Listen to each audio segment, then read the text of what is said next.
Bienvenue dans cette nouvelle édition du Non-Stop Info. Au sommaire, 4 des leaders de la rébellion Touareg blanchis par la justice malienne. Ils étaient sous le joug d'un mandat d'arrêt depuis 2013. Une décision que critique ouvertement la société civile du Mali. Zoom sur les produits forestiers non ligneux, ces produits capables de se régénérer et de créer de la richesse. Ils sont utilisés dans plusieurs secteurs et ils font vivre près de 80% de la population. Allons à présent à la découverte de la danse traditionnelle de Mimambo chez les Pouilly du Gabon. Une danse initiatique très rythmée et réservée aux hommes.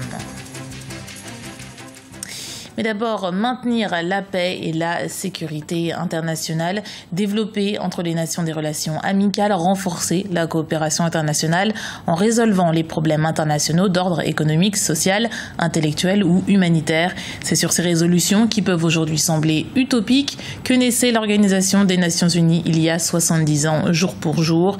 L'institution internationale a permis de donner une visibilité aux pays africains, notamment par la nomination de Kofi Annan comme secrétaire général entre 1997 et 2006. L'organisation, quoique souvent critiquée, a joué un rôle dans la gestion des conflits, par exemple en Somalie, au Libéria ou au Darfour. Aujourd'hui, l'ONU compte 193 membres. C'est l'une des résolutions prises pour asseoir la paix au Mali. Visés par des mandats d'arrêt depuis 2013, les responsables de la rébellion dans le nord du Mali n'auront à l'avenir plus de compte à rendre à la justice malienne.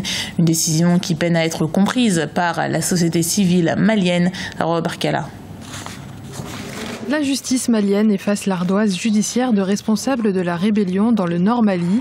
Le 17 juin 2015, l'ordonnance de main levée de mandat d'arrêt a été signée par le procureur de la République malienne. Il concerne 4 leaders des principaux groupes rebelles.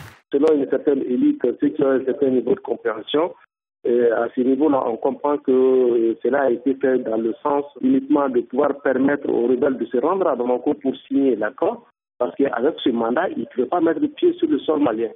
Et il fallait lever le mandat pour qu'ils puissent venir à Bamako, signer l'accord et puis prendre toutes les autres mesures qui doivent accompagner l'accord en question. Les gens en ont marre, les gens sont très mécontents de cette situation. Un ras-le-bol des Maliens, d'autant qu'en tout, le nom de 4 leaders concernés par le blanchiment ont été rendus publics.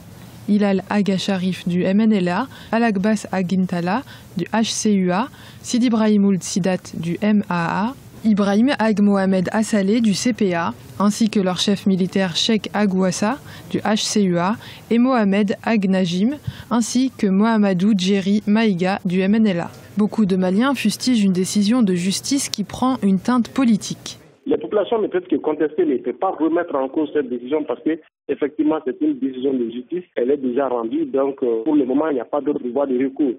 Mais comme on l'a dit, il faut situer les événements dans leur contexte. Donc cela ne veut pas dire que ces gens-là ne seront pas poursuivis demain. L'État a pris une décision politique. Seul Iyad El-Ghali, le chef du groupe djihadiste Ansar Eddine, est toujours sous le coup de la justice. Il est désormais seul concerné par les accusations de crimes de guerre, crimes contre l'humanité, génocide, atteinte à la sûreté de l'État, trafic de drogue et terrorisme. Utilisés dans la construction, la médecine et surtout l'alimentation. Les produits forestiers non ligneux, capables de se régénérer, sont également une source de revenus non négligeable en Afrique centrale. Près de 80% des populations de cette sous-région en dépendent. Reportage de notre correspondant Narcisse Doumbé.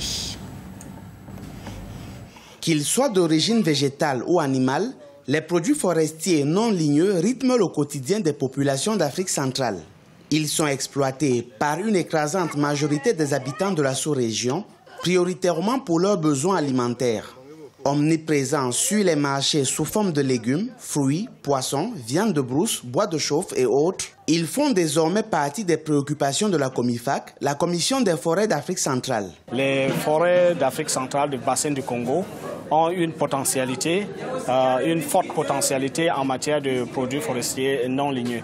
Et près de 80% des populations du bassin du Congo dépendent de ces produits forestiers non ligneux pour leur vie quotidienne.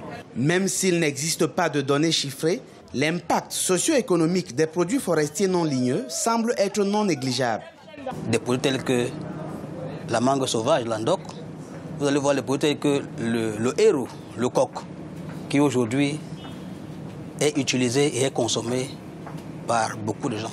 Et également au niveau du marché, vous allez voir que c'est des produits qui passent. Selon les experts, le taux d'exploitation de ces richesses naturelles est supérieur au taux de régénération, d'où la nécessité pour les États membres de la Comifac de mettre un accent sur leur domestication. Le Congo est en train de faire des efforts sur la domestication des produits forestiers non ligneux, notamment sur les asperges et sur les marrontancées qui sont les feuilles d'emballage qui nous servent pour l'emballage des feuilles de manioc et sur les produits comme les gnétum. Les forêts tropicales d'Afrique centrale couvrent 140 millions d'hectares et renferment des milliers de variétés non ligneuses. L'une des variétés les plus recherchées est le gnétum africain, très utilisé dans de nombreux plats, mais aussi dans l'industrie des liqueurs au Nigeria. En attendant l'élaboration d'un inventaire exhaustif des produits forestiers non ligneux, l'heure est au renforcement de la prise de conscience de leur rôle dans l'amélioration des conditions de vie des populations. Et puis toujours au Cameroun, sachez que le journaliste Alain Foka dédicace ce jeudi à Douala le deuxième opus de son coffret DVD Archives d'Afrique consacré à la vie de l'ancien président burkinabé Thomas Sankara. Un document qui fait notamment témoigner l'unique survivant de la tuerie de 1987. Un second opus qui sera diffusé sur tout le continent. Et pour Alain Foka, raconter l'histoire de Thomas Sankara est plus qu'une nécessité, c'est un devoir. Écoutez. Il représente pour moi l'espoir. Voilà pourquoi j'ai travaillé sur lui. Puis, dans le même temps, il faut que nous racontions notre histoire. Je pense que si quelqu'un raconte l'histoire de Thomas Sankara dans 50 ans sans l'avoir vécu, il y aura beaucoup de choses qui auront disparu, beaucoup de distorsions. Et si c'est quelqu'un qui a un projet, une ambition, il racontera à sa manière. Moi, j'ai le sentiment d'avoir du recul aujourd'hui et de raconter la vraie histoire de Sankara, avec ses qualités, mais également avec ses défauts. Et la particularité de ce film, c'est que les acteurs sont là. Transmettre un héritage culturel, c'est ce que souhaitent faire les Pouvis. Au Gabon, les hommes exécutent les pas de la danse traditionnelle Mibambo, une danse initiatique réservée aux hommes dont nous parle notre correspondant Douglas Toutoum. Le groupe culturel Upungimo, spécialiste de la danse traditionnelle Mibambo chez les Pouvis, veut perpétuer la culture des danses du Gabon. Dans le pays, plusieurs danses initiatiques réservées aux hommes sont pratiquées. Elles sont assez analogues quant à leur rôle et aux formes de manifestations dans lesquelles elles sont exécutées. La danse Mibambo, ce sont les danses traditionnelles. On ne trouve ça que rien que lorsqu'il y a des moments d'initiation, des grandes veillées ou des cérémonies de retrait de deuil. Les valeurs ancestrales meurent. Pourquoi? Parce qu'il y a certains jeunes aujourd'hui qui ne veulent pas suivre ce que nos grands-parents, nos aïeux ont commencé. Mais nous sommes là, on continue dans le même rythme que les aïeux nous ont transmis. En cette période de vacances, le groupe est très sollicité par de nombreuses organisations. Il entend vulgariser la danse Mibambo et l'ensemble des danses initiatiques du Gabon en général. Un engagement pris à l'heure où les jeunes sont de plus en plus exposés à de nombreux rythmes modernes. Bon, il n'y a pas d'initiation préalable à ça. C'est juste que quand tu es initié dans certains rythmes coutumiers, tels que le Witi ou bien le Dissumba, tu peux exercer cette danse. Les danses du Gabon sont le reflet de la diversité des différents peuples et rites qui animent la culture gabonaise. Elles sont étroitement liées aux différents rites, notamment le Witi. À la fois rituel et ludique, les danses du Gabon véhiculent le lien étroit entre le sacré et le monde réel. C'était le journal de la rédaction. Merci de l'avoir suivi. Retrouvez dans un instant une nouvelle édition du Non-Stop Info sur Africa 24.